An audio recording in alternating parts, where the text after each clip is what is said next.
Assalamualaikum warahmatullahi wabarakatuh.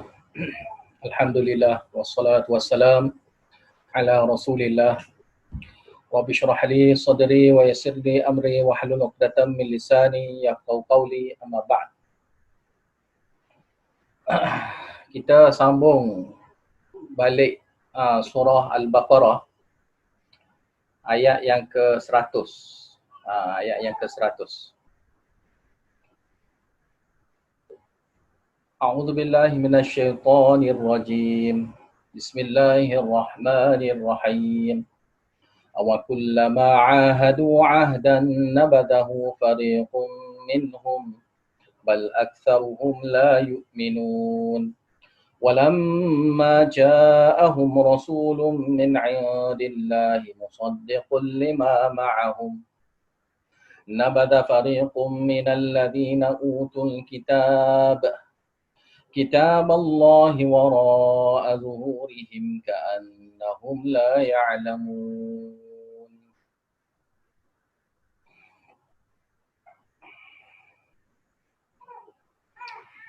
Ayat yang ke-100 ini adalah ayat yang nak beritahu tentang permusuhan Yahudi. Permusuhan Yahudi dengan umat Islam. Itu keadaan golongan Bani Israel di kalangan ahli kitab yang bermusuh dengan orang Islam, bermusuh dengan Nabi. Maka tak peliklah di zaman sekarang ni pun masih ada lagi yang masih lagi bermusuh dengan Nabi Muhammad SAW, dengan Islam secara amnya. Aw kullama 'ahadu 'ahdan nabadahu fariqum minhum. Dan mengapa setiap kali mereka mengikat perjanjian, nabadahu fariqum minhum, sekelompok di kalangan mereka melempar, membuangnya perjanjian itu. Nabadahu situ maknanya melempar ke belakang. Melempar ke belakang. Itu maksudnya melanggar perjanjian, menolak perjanjian, memungkiri perjanjian. Bal aktsaruhum la yu'minun, bahkan kebanyakan mereka la yu'minun, tidak ingin pun beriman. Tak ingin pun beriman dengan Nabi Muhammad SAW, dengan Al-Quran, dengan Allah Ta'ala. Itu keadaan sebenarnya permusuhan Yahudi dengan umat Islam.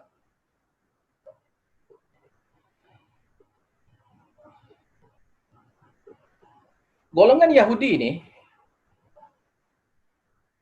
mereka pada zaman Nabi Muhammad SAW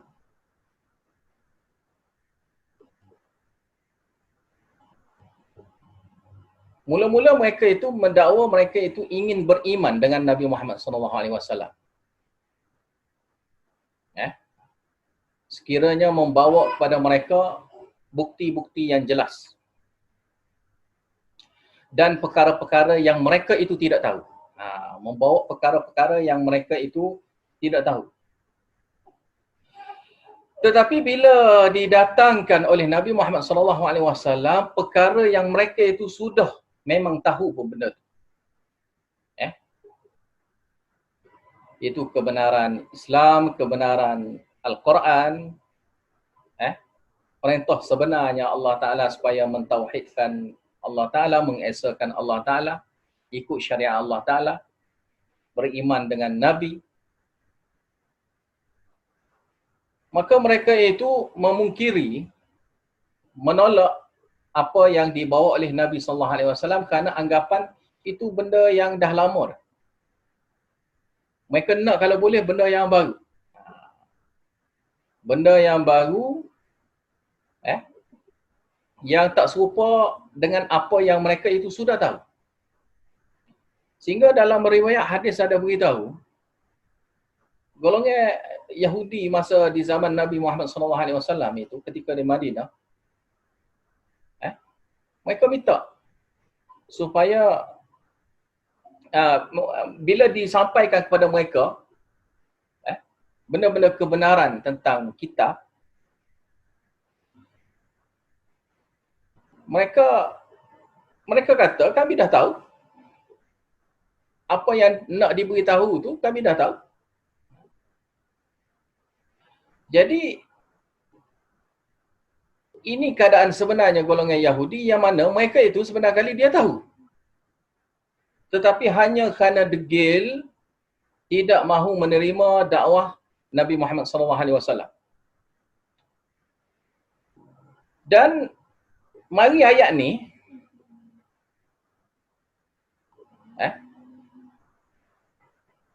antaranya penyebabnya adalah golongan Yahudi dakwa tak ada pun dalam kitab mereka yang beritahu supaya ikut ajaran yang baru, ikut ajaran Nabi Muhammad. Gitulah. Mereka itu berbohong. Maka mereka kata tidak ada, mereka beriman itu beriman dengan Nabi dahulu, bukan Nabi yang terbaru ni. Jadi bila Nabi terbaru ni kami tidak beriman lah, dia kata. Maka datangnya seruan yang dibawa oleh Nabi Muhammad SAW, risalah yang dibawa oleh dia ni, baginda Muhammad SAW ini, mereka terus ingkari. Maka sini Allah Ta'ala kata, setiap kali mari perjanjian benda, perkara yang mana mereka itu sudah ikatnya perjanjian dengan Allah Ta'ala, adakah setiap kali itu mereka itu nak lempar ke belakang? Adakah setiap kali itu juga mereka itu nak memungkiri? Maka sebab itu Allah Ta'ala kata, kebanyakannya mereka itu sebenarnya kali tak ingin pun beriman. Mereka itu tak ingin beriman dengan Allah Ta'ala. Hakikatnya. Maka sinilah nak beritahu buruk sangatnya keadaan golongan Bani Israel ini. Yang senantiasa nak langgar perjanjian. Mana kalau janji dengan mereka ini tidak boleh dipercayai. Melempar ke belakang perjanjian itu isyarat kepada mereka itu memungkiri, merombaknya perjanjian yang sudah diikat.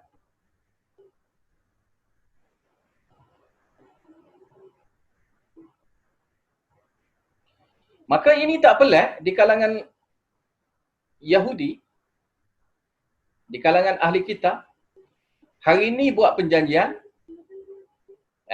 yang betul-betul serius, tiba-tiba hari esok tu mereka itu memungkiri. Maka sebab tu Allah Ta'ala beritahu pada ayat yang last, yang paling akhir itu, bal aktsaruhum la yu'minun. Bahkan kebanyakan mereka itu tak nak beriman. Langgar perjanjian tu sebenarnya kali tidak mahu beriman dengan Allah dan Rasul. Walamma ja'ahum rasulun, habis itu. Walamma ja'ahum rasulun min 'indillahi musaddiqan lima ma'ahu. Nabada fariqun minal ladzina utul kitaba kitaballahi wara'a zuhurihim ka'annahum la ya'lamun. Dan ketika datangnya pada mereka rasul daripada Allah Ta'ala, iaitu Nabi Muhammad SAW, musaddiqan lima ma'ahu, membenarkan apa yang ada bersama dengan mereka. Makna benda yang sudah ada lah. Benda yang sudah ada, benda yang mereka itu sedia maklum. Nabata fariqun minal ladzina utul kitab. Ada segolongan di kalangan ahli kitab melempar ke belakang. Melemparnya ke belakang kitab Allah Ta'ala.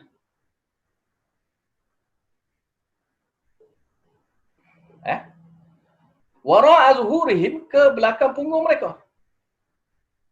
Ka'annahum la ya'lamun, seakan-akannya mereka itu tidak tahu, padahalnya mereka itu tahu. Mereka itu tahu kebenaran Al-Quran. Tetapi mereka itu tidak mahu ikut. Mereka berkelakuan seperti mana orang jahil. Tapi mereka itu tidak jahil perkara ni. Itu keadaan golongan ahli kitab di zaman Nabi Muhammad SAW. Di zaman Nabi Muhammad SAW,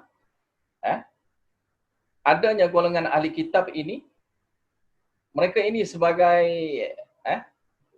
penghalang lah. Penghalang besar Nabi Muhammad SAW, musuh besar Nabi Muhammad SAW ketika itu, buat-buat bodoh. Buat-buat tak tahu. Bahasanya, yang Nabi yang sebenar ini tak ada pun. Sebab tu, dalam riwayat-riwayat dan juga ada di dalam ayat Quran yang memberitahu bahawasanya mereka golongan ahli kitab ni sedia maklum. Sangat-sangat tahu perihal Nabi Muhammad SAW, Nabi akhir zaman ini. Sebab itulah, sekiranya siapa yang baca hadis, ada diceritanya sejarah-sejarah di kalangan golongan ahli kitab, kenapa mereka itu di Madinah, nenek moyang mereka itu di Madinah semata-mata kerana nak tunggu Nabi akhir zaman. Cuma tidak dipilih. Allah Ta'ala, mereka tu ingat golongan Bani Israel juga, tapi tidak. Allah Ta'ala pilih di kalangan orang Arab sebagai Rasul, sebagai Nabi akhir zaman. Maka tidaknya di kalangan pokok mereka. Maka ada segolongan pokok mereka beriman. Ada je yang beriman pun ada. Tapi segolongan lain di kalangan mereka itu degil. Maka sifat-sifat yang degil inilah yang Allah Ta'ala nukilkan di dalam Al-Quran ini. Beginilah biasanya bila di kalangan ulama.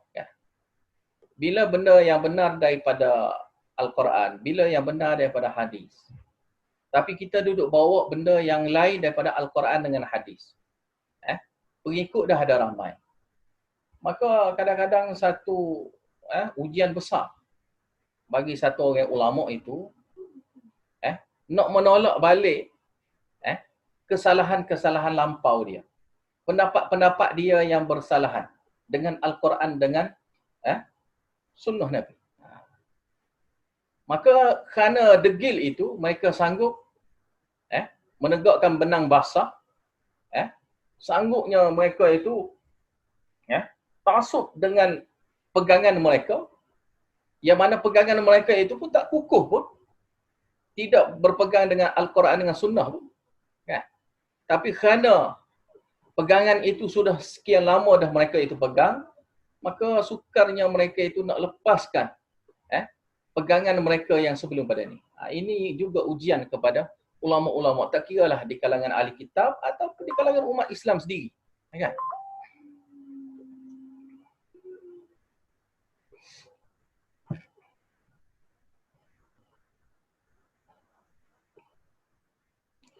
Jadi sebab itulah di dalam ayat yang 101 ni, bila Nabi Muhammad SAW membawa perkara yang sesuai dengan kitab mereka, mereka tak boleh terima. Begitu juga saya dapat ada tahu setengah-setengah di kalangan ustaz-ustaz, di setengah-setengah orang alim. Bila disampaikan kepada mereka Al-Quran, bila disampaikan kepada mereka yang hadis, yang sahih, menolaknya pegangan mereka yang lama, yang tak betul. Maka melenting. Melenting, tidak boleh terima kenyataan. Oh, selama ni mereka itu salah. Mereka rasa malu nak terima kenyataan dulu mereka itu salah. Sebab tu ulama yang sebenar, benda yang salah, kita kata salah. Dulu aku salah. Dan perkara-perkara tertentu kita tak tahu, maka kita kena kata tak tahu. Lepas tu kadang-kadang saya kadang-kadang tengok ada setengah-setengah ustaz-ustaz cepat sangat memberi ulasan. Apa saja perkara-perkara yang berkaitan dengan hukum, berkaitan dengan Al-Quran, berkaitan dengan hadis ke, ataupun bagai perkara-perkara hukum-hukum semasa. cepat sangatnya memberi ulasan.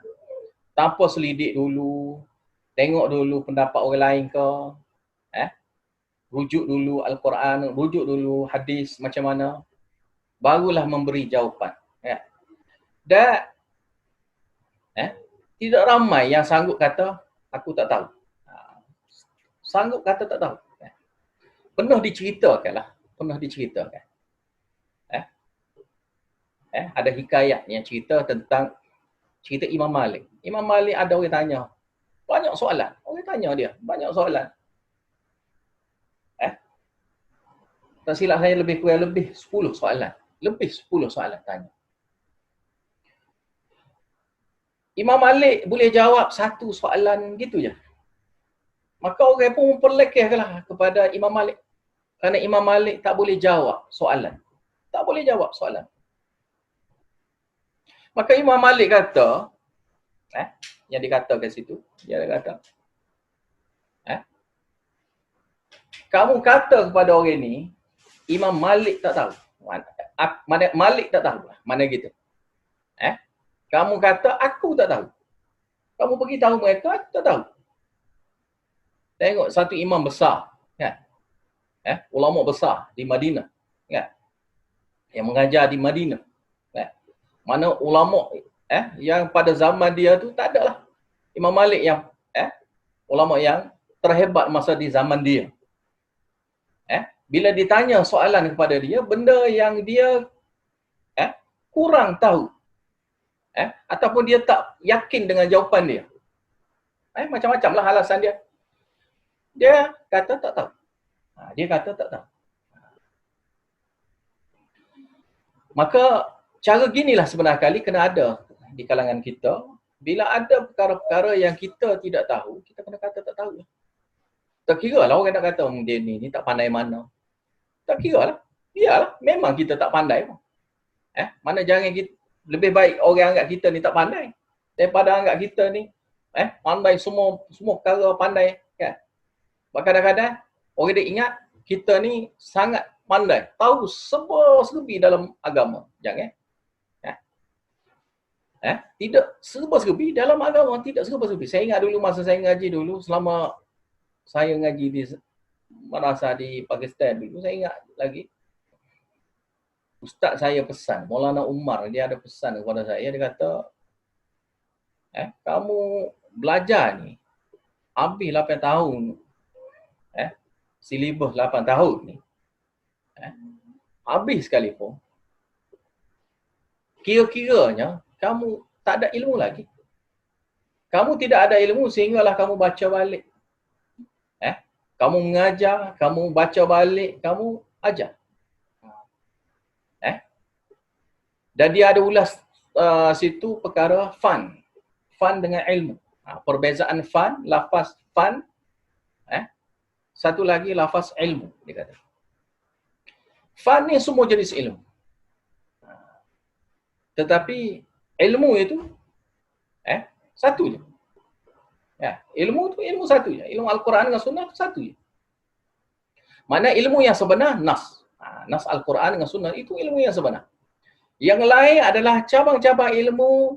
Ilmu-ilmu fan, ada yang ilmu penting, ada ilmu yang tak penting. Dan kamu belajar habis sekalipun, kamu hanya macam, dia kata macam baca surat khabar je. Dia kata macam kamu baru habis baca surat khabar, macam itulah.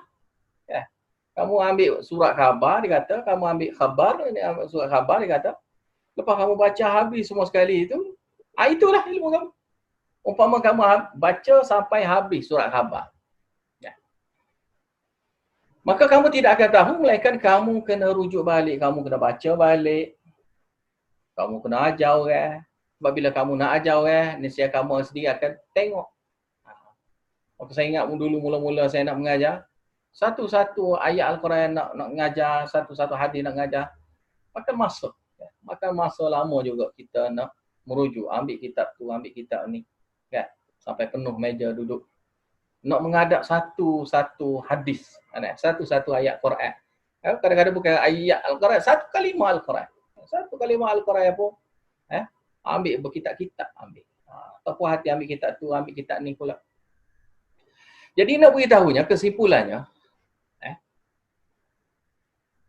bahaya jadi satu orang alim yang mana bila kita ada memberi pendapat, satu-satu pendapat, yang mana pendapat kita tu salah, memang kita dah tahu benda tu salah,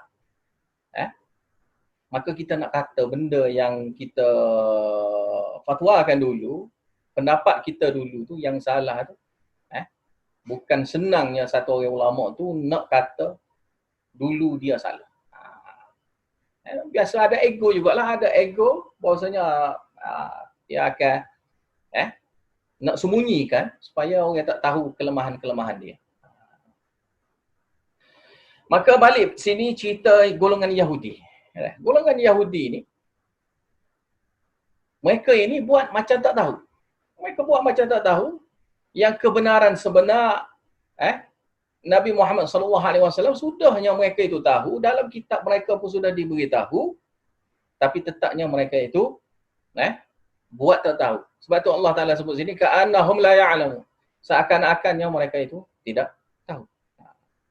Padahal mereka itu tahu. Habis itu, ayat yang ke-112. Sini. وَاتَّبَعُوا مَا تَتْلُو الشَّيَاطِينُ عَلَى مُلْكِ سُلَيْمَانَ وَمَا كَفَرَ سُلَيْمَانُ وَلَكِنَّ الشَّيَاطِينَ كَفَرُوا يُعَلِّمُونَ النَّاسَ السِّحْرَ وَمَا أُنْزِلَ عَلَى الْمَلَكَيْنِ بِبَابِلَ هَارُوتَ وَمَارُوتَ وَمَا يُعَلِّمَانِ مِنْ أَحَدٍ حَتَّى يَقُولَا إِنَّمَا نَحْنُ فِتْنَةٌ فَلَا تَكْفُرْ فَيَتَعَلَّمُونَ مِنْهُمَا مَا يُفَرِّقُونَ بِهِ بَيْنَ الْمَرْءِ وَزَوْجِهِ وَمَا هُمْ بِضَارِّينَ بِهِ مِنْ أَحَدٍ إِلَّا بِإِذْنِ اللَّهِ وَيَتَعَلَّمُونَ مَا يَضُرُّهُمْ وَلَا يَنفَعُهُمْ وَلَقَدْ عَلِمُوا لَمَنِ اشْتَرَاهُ مَا لَهُ فِي الْآخِرَةِ مِنْ خَلَاقٍ وَلَبِئْسَ مَا شَرَوْا بِهِ أَنفُسَهُمْ لَوْ كَانُوا يَعْلَمُونَ. Ini ada ceritanya. Golongan ahli kitab dahulu, dan juga ulama-ulama kemudian, ceritanya daripada ulama-ulama kemudian lah, di kalangan ahli kitab. Mereka menuduh amalan-amalan syirik itu pernah dilakukan pada zaman Nabi Sulaiman. Pada zaman Nabi Sulaiman. Dan mereka mendakwa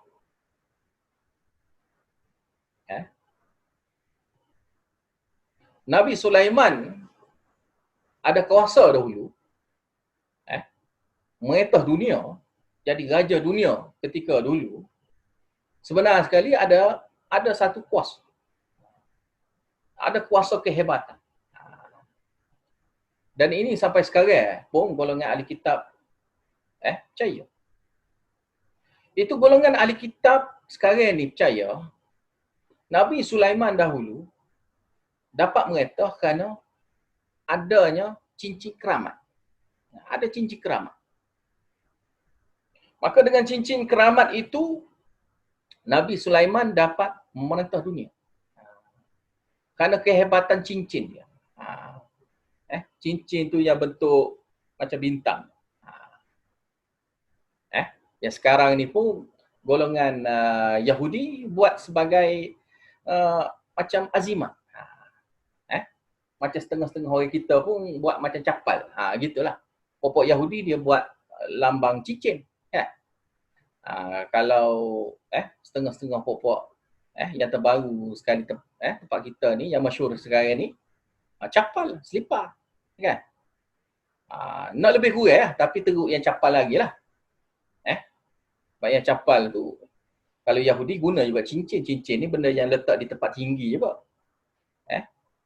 Boleh setengah-setengah pokok kita ni duk pegang dengan capal pula. Jadi yang capal tu lagi teruk lah kalau kira-kira ya.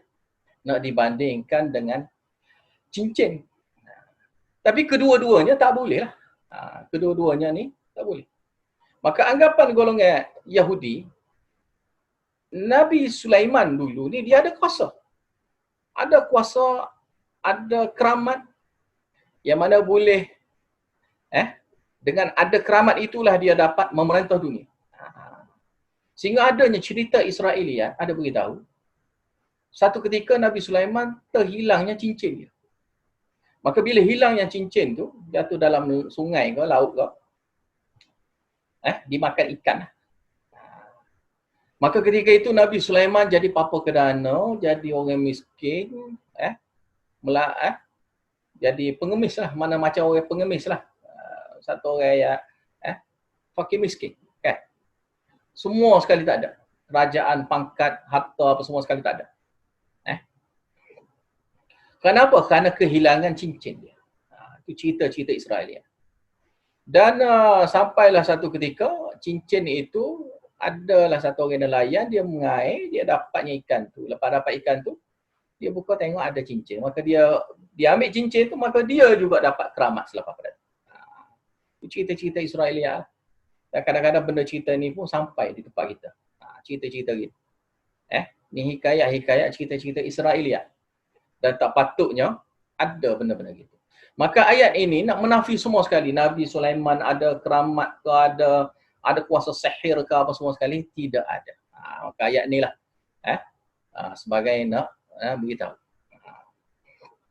Dan antara laginya, ayat ini juga sebagai panduan kepada kita.